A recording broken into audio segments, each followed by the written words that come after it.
Only 4 days left for Congress to reach a deal on legislation to keep the federal government up and running. But it won't be easy. House Speaker John Boehner had harsh words for the President Obama today, even as he urged fellow lawmakers in the Republican Party to be flexible in crafting a deal. The president says, I'm not going to negotiate. Well, I'm sorry, but it just doesn't work that way. We're not going to ignore Washington's spending problem, and we're not going to accept this new normal of a weak economy, no new jobs, and shrinking wages. John Harwood joins us now from Washington with the latest on the race to avoid a government shutdown. Now, John, President Obama was also out speaking today. What did we learn from him? He said he was not going to negotiate, the very thing that John Boehner was reacting to, which is why that race to avoid a shutdown, it was kind of like a race with cement shoes on. Nobody moved.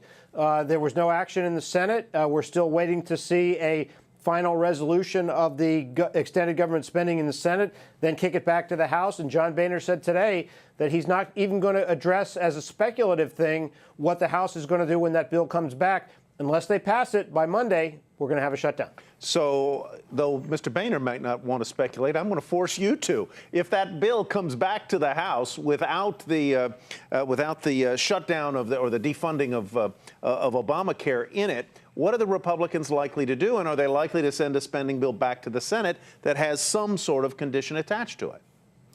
You know, I think, Tyler, that they may focus their energy so much on the debt limit bill that they decide to let this one go, avoid the government shutdown and get to a fight. Now, that fight is more dangerous for the economy, more risky for Republicans as a party, greater backlash potential for them, not to mention their constituents.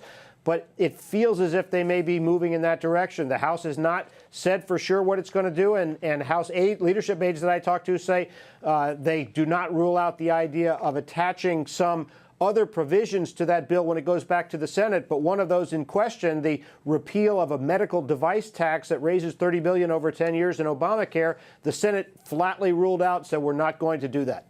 John, you mentioned last night when we were talking about this that Social Security payments will still be made even if there's a government shutdown.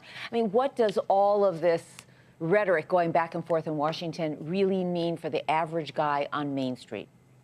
Well, the longer this goes without being resolved, the greater the loss of confidence. At the high level, it's a loss of confidence in the United States, and it's a precursor to what's going to happen on the debt limit. In terms of the consequences, if we actually have a shutdown, it will mostly affect federal workers. It will inconvenience a lot of people, delay some things. It'll cost the government money because of the distortions and inefficiencies produced by having to shut the government down and then open it up later and reimburse people and all that sort of thing.